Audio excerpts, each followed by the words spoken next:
chronic diseases are extremely high. Obesity is huge. Tonight, a Quebec report points to getting grounded in your culture to improve your health. We're here to protect Mother Earth. A protest camp emerges to stop Enbridge's Line 3 pipeline.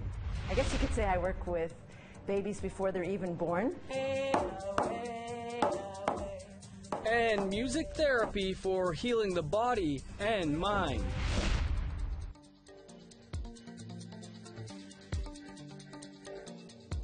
Good evening, welcome to APTN National News. I'm Dennis Ward.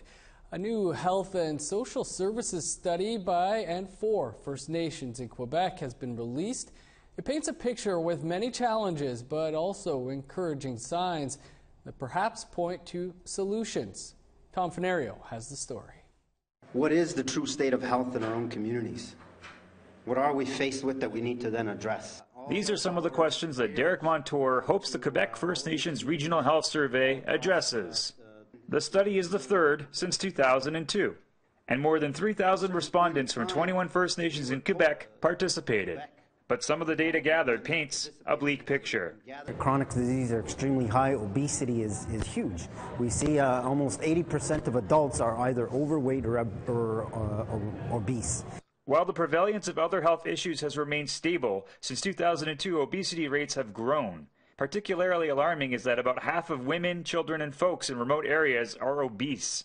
Other challenges identified by the survey also include high rates of alcohol and drug use among young adults. The hardest thing in life for anybody is to look in the mirror and acknowledge that there's a problem and then make steps to make a change. Now, Jolene Siwi has been working for the First Nations of Quebec Health Commission for 20 years. The Huron-Wendat woman says that the survey also has encouraging takeaways, such as an increase in the use of traditional language and cultural practices. You need to go back to the root causes of the problem. So it's not just about eating right, it's not just about, having physical activities. And a lot of times it's because we're not grounded in something. We're not grounded in the land or our language or our people. Maybe our parents have had their struggles. So a big challenge for us is if we are able to go back to culture and start learning for ourselves and finding where do we fit in life. In response to the data gleaned over the years, the First Nations Health Commission developed a 3-year strategic plan. Culture is one of the 5 points emphasized, along with more accessibility, self-determination, capacity building, and healthier lifestyles. Fundamentally, after we gather all of the data that we have, if we don't do something with it, and we don't give it to people to try to make a change or make a difference with what the data has, then it's just information that goes nowhere. Tom Fenario, APTN National News, Quebec City. A follow-up now to a story we've been bringing you. Back on June 20th, Iqaluit's Baffin Correctional Center was badly damaged by an inmate riot. An RCMP said the charges were pending. Today, Nunavut RCMP revealed the charges. In total, 11 inmates are facing charges of participating in a riot and mischief causing more than $5,000. Some of those 11 are facing additional charges, including wearing a mask while committing a crime, assault with weapons, and uttering death threats. The jail is still being repaired and is running at less than half capacity. We'd like to hear what you have to say about this or any other story. Here's how to contact us. Send an email to news@aptn.ca. Like our APTN National News Facebook page. Follow us on Twitter @APTN News, or go to our website, aptnnews.ca. A camp has been set up to protest Enbridge's Line 3 pipeline. Pipeline runs from Alberta across the prairies to the shores of Lake Superior. The Spirit of the Buffalo camp has been established on Crown land near Gretna, Manitoba, close to the U.S. border and right on the path of pipeline construction. The land protectors arrived early Wednesday morning in hopes of stopping construction of the expansion. They have no intentions of leaving anytime soon. We are called to do this work. Indigenous people and allies are being called spiritually to do this work. And we're here to protect Mother Earth. And we're here to support and in solidarity with all the other camps around Canada and the United States who are working on these things and saying that's enough now. The legalization of marijuana is just around the corner, but RCMP in Chilliwack, British Columbia, busted 2 Indigenous storefronts operating on reserve. The Cure, located on Squaw First Nation, was one of the stores raided yesterday. Indigenous Bloom, operated by Quaqua Appleat First Nation, was also raided on the same day. Owners of the Cure say about $200,000 worth of product and cash were seized yesterday. Co-owner Adam Mussel thinks RCMP should be focusing their efforts elsewhere. With it coming around the corner, why didn't they just wait? Why not just leave it alone? Spend all that money on busting this little shop. Instead, they could be doing some real work uptown with the shootings that we have here in Chilliwack. And now to Nunavut, where our Kent Driscoll has been doing some digging. He's been investigating how much money Nunavut's senior civil servants take home. We spoke with him earlier about what he found. Hey Kent, appreciate you joining us. I understand you filed an access to information request on some financial information. What can you tell us?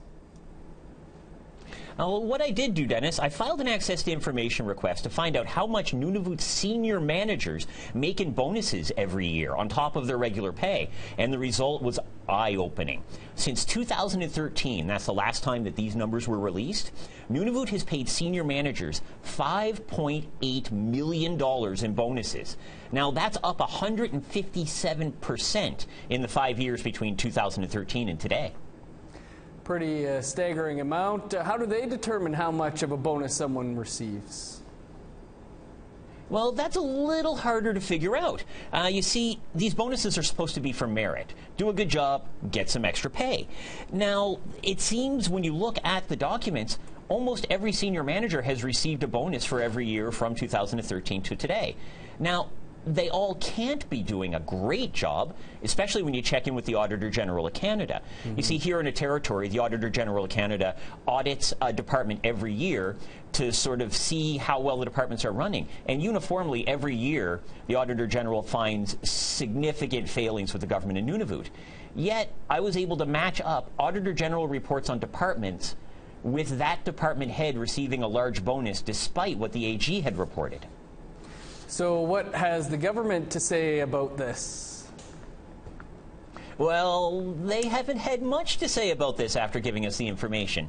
We've been trying for days to get someone from the government of Nunavut to come on camera and sort of explain how everyone can deserve a bonus.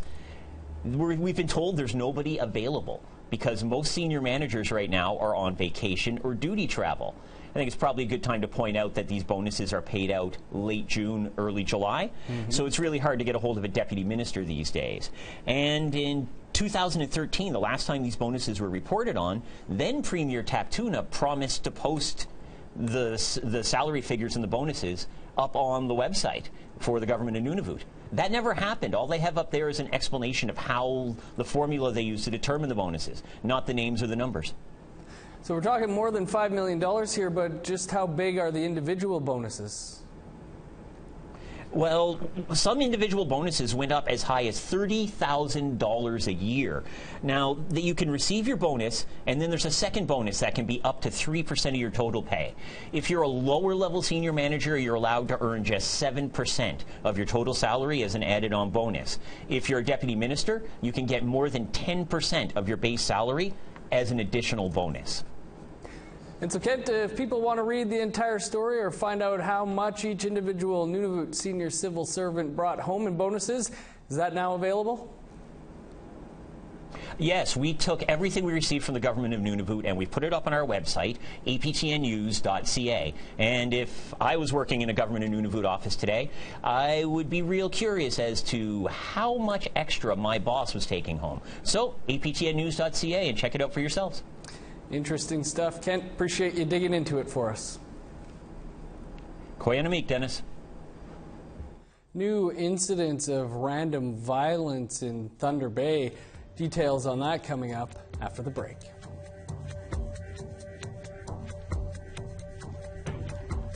a look at Saturday's weather forecast starting on the East Coast. 25 in Fredericton, 24 in Charlottetown. Sunny skies and 27 for Happy Valley Goose Bay. Cloudy and 21 in La Grande. Rain and 26 in Montreal. Showers and 24 in Saguenay. Another hot day on the way for southern Ontario. 30 in Sarnia, London, Peterborough, and Ottawa. Sunny and 29 in Thunder Bay. 31 under the sun in Sioux Lookout.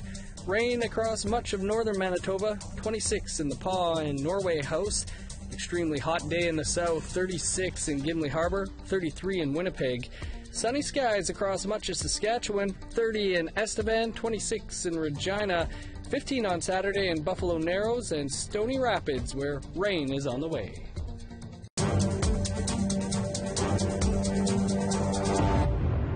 Welcome back. Healthcare in the North is a topic that often draws criticism from Northern residents, with long wait lists and high healthcare staff turnover. But one woman from Beshoco argues that some issues are more complex. Our reporter Charlotte Mort-Jacobs has more. Mary Jane Warren of Beshoco, Northwest Territories, takes pill after pill after pill. She has several health conditions. Me, I've been taking quite a few of them from my childhood. And wouldn't you think I'm this old, I'd be over all those pills. One thing after another, they tell me it's this, and then they tell me it's something else. I don't understand all these big words anymore since I've been getting seizure.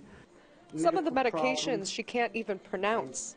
It's not right, because we're not guinea pigs. And they shouldn't have to do that, not only to me, but a lot of other elders that don't read. Her health is shaped by history, with her earliest memories being in a hospital with tuberculosis. She is on medication for a lump in her chest that is growing every day, on a waiting list to go south and visit a specialist. But it's the scars left from residential school, she says, caused the greatest health woes. Some of these health issues came from residential school. Pretty well, yeah. And I'm supposed to use my hearing aid, but I don't use it because I don't like it. She is deaf in her right ear from being hit in school. We weren't allowed to say anything or talk back. And they didn't use our name, tag, or nothing. We're not in the war to give us numbers. We're using numbers, no names. Warren says there is no medication that can help with a vivid memory of another little girl who was abused while she was there. If only I knew back then bad things they're not supposed to do. She's on my mind almost every day, and I'm 64 years old. I don't know if she ever forgotten. I'm just hoping she did, so she can go on and have life like everybody else. Everybody deserves a life. When you go to Warren's home, she will invite you in with hospitality. And I'm working in camp, travel back and forth. She'll share stories of happier days working as a cook in camp. But as she shares her stories of her physical ailments with doctors, she says it is time to start healing with her inner traumas. Charlotte Mort-Jacobs, APTN National News, Beshoco. We take you to Thunder Bay now, where a random act of violence against a First Nation woman captured on video has led to charges against the youth. Willow Fiddler reports. A 15-year-old male from Thunder Bay was charged with assault and willful promotion of hatred. The charges come after the incident was recorded and posted on social media earlier this month. Cell video shows a male striking a female on the street. Police confirmed she's a First Nations woman. It was it's a hate-motivated assault. Police won't give details, but say it was a random act of violence. There was comments made prior to the assault. Basically a public enticing. So going out towards the public, making public comments. It's the first of 2 incidents in the city this month. Police are also investigating an assault that took place outside a city bus terminal earlier this week. Photos posted online by a witness show a bloodied Indigenous man and the alleged assailant. Police haven't confirmed the identity of the alleged assailant, but continue to investigate. With the 2 assaults within the last month, it's a cowardly act by the assailants, going up and striking two people. That shouldn't be happening. So we encourage people who see that to come forward and talk to and speak with the police. Former Ontario Regional Chief Isidore Day is calling on the federal government to address racialized violence in Thunder Bay. He said inadequate programs and services in First Nations communities force people to live in urban centers like Thunder Bay. And often what happens is they would rather experience poverty in an urban center where there seems to be more going on than experiencing poverty in the community. So the city of Thunder Bay issued a statement condemning the more recent act of violence, and police said they're seeing more of these types of incidents on social media. If someone sees an assault, especially towards a vulnerable person or someone that's helpless, they should come forward to the police and let them know what happened so we can investigate. According to police, the willful promotion of hatred charge against the 15-year-old youth is pending approval from the Crown Attorney. Willow Fiddler, APTN National News, Thunder Bay. Teachers and students from opposite sides of the world have come together to learn from one another. More on that coming up after the break.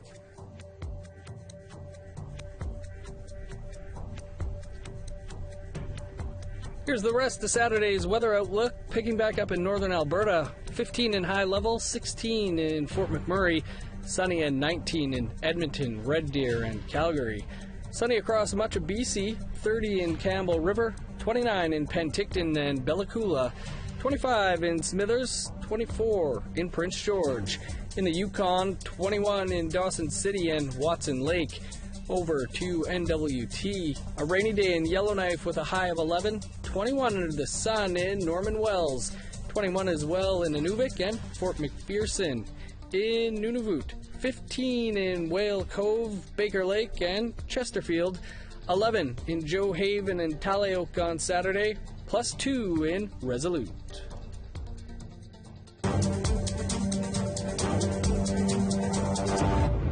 Welcome back. Blue Quills University is a First Nation-owned and run institution in Alberta, and this week they hosted some international guests for a culture exchange to share stories of their histories.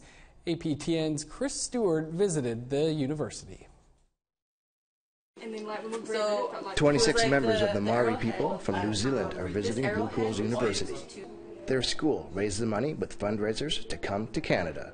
Teachers and students from opposite sides of the world learning from each other, their histories, cultures, and way of life.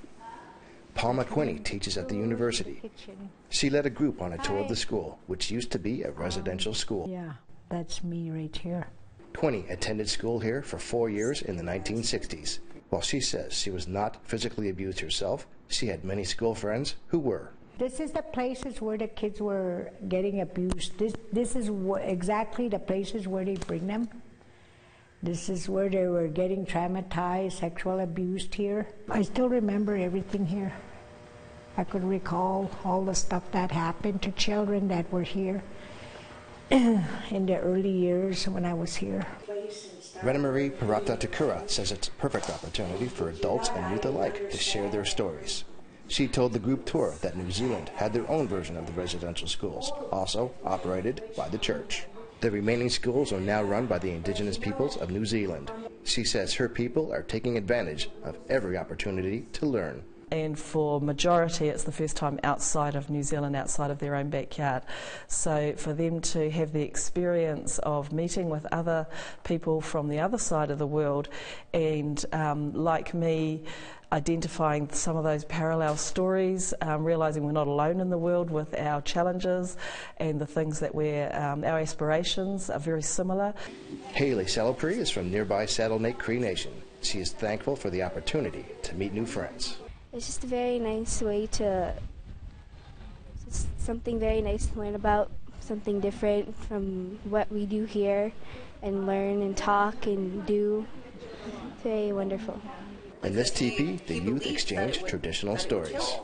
We have had similar backstories, I guess similar histories and with our culture, and we're here to learn and make friends. Blue Quill says that they will continue cultural exchanges like this. They have already visited New Zealand in the past.